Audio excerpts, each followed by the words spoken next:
Hello there, it's Carrie Rhodes here. Welcome back to my YouTube channel and another paper crafting hop. I am celebrating Kendra, Ciara, Lynn, and Amanda, who have all reached 4,000 subscribers on their YouTube channel. We have a great giveaway for you. There's an entry form for you in the description box below, so you can check that out to be entered to win. And hop along for some inspiration with these 4 colors, which are these designers that we're celebrating's favorite colors. So I'm going to incorporate them today, all of them on this card, and I am making a light up card. Some things go wrong. We're going to fix it with a great little tip from Amanda at Pear Blossom Press. So stay tuned for that. I am using some saltwater taffy there in the middle and blending that with Crackling Campfire so it gets darker as the sun goes down. And I do go back and forth between the 2 colors because I'm not going to lie, at first I did not think this color combination was going to work at all for my sunset. Plus I wanted there to be still a little blue sky at the top. So I think in the end, because I didn't give up and I kept going, that it worked. Once I had that blended onto my slimline sized panel, I spritzed it with some water for some splatter because I love that. And then I have some liquid Stardust. I got to the bottom of this bottle and I put a little water in it so I can reach in, scoop some out with my little paintbrush and splatter it on. It's sparkly goodness and I love it. I'm going to set that aside to dry and bring out this hot air balloon set. It is new to me. I have yet to use it, but I love hot air balloons, so I was excited to play with this and thought it would be a great way to incorporate all of those colors that are the designer's favorites.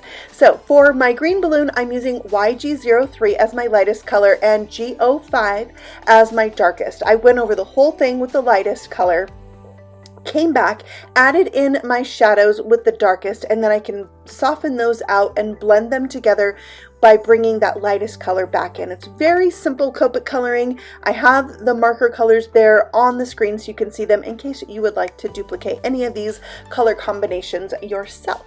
And then for my blue balloon, I am using BG11 as my lightest color and BG13 as my darkest color. And just doing the same technique, putting down the lightest color first for a really light wash. It's kind of like when you watch them do frosting on a cake. They put on the dirty icing first and then it kind of gives them a layer to build on. That's how I feel it is whenever I use my lightest color to cover the whole thing. I did leave some white highlights on this biggest balloon. I think I like it. I could go either way.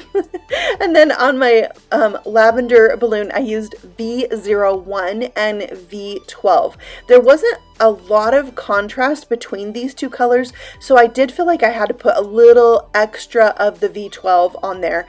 But I love hot air balloons. We have a hot air balloon festival here in Boise every year, right at the beginning of September, and it's so fun to see the balloons go up. They have them light up in the early morning hours, and they do a night glow, and there's just lots of opportunities to see balloons. Plus, we have them going up all the time in our area. They're quite popular here, and they frequently go by my house, so I get to see them a lot and I really love them. I think I would probably go up in a hot air balloon if given the opportunity. Would I seek out the opportunity? I don't know. Maybe. I do love them. So next I'm coloring out my little elephant. He's so cute. He's gonna go watch the night glow parade and with his little friend the mouse and sit on a grassy hill. They probably brought a little picnic with them too, I think. Some snacks, right? You gotta have snacks for these things. For my coral color, I combined YR02 and R32 because my kind of peach color needed a little bit of pink to it to help it feel more coral-like. I also used the Pear Blossom Press white gel pen.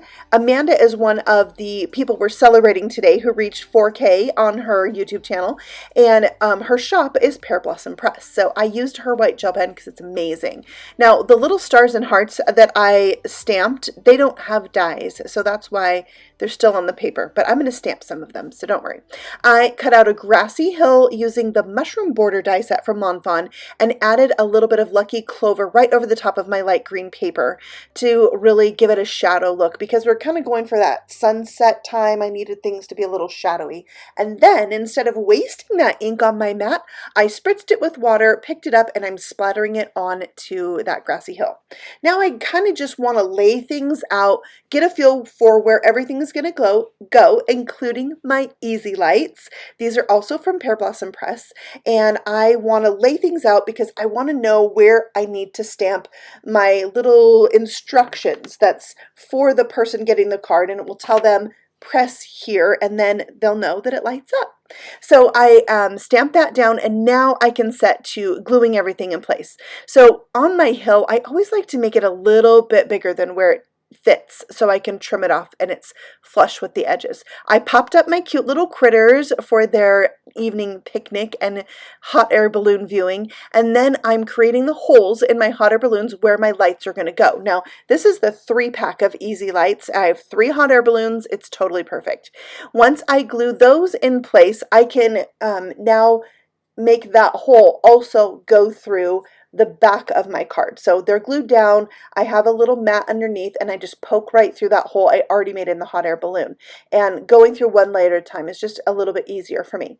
I'm going to diffuse the light by adding a little vellum to these holes, and that's just going to help the light not be so bright, and I thought it would be good for hot air balloons. So I added the battery that's included with the lights just by lining up the plus symbol with the plus symbol, and tested the lights. They work, and now I just need to tape them down. There's a little yellow end on these wires, and that's the light, and you just glue the yellow end so it's on the hole. And then I tested it. It totally works. So now it's time to glue or tape everything into place.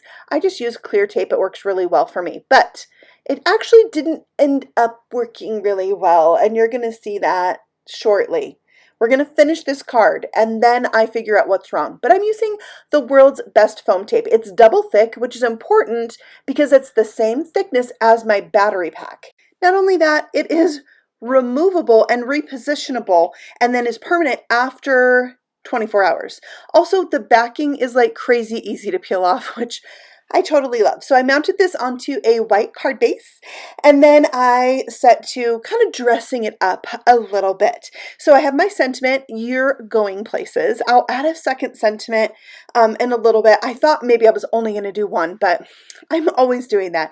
Adding more later, it's like my thing. More is more. So I added that, and then I'll add in those hearts that I stamped, colored, and die cut out.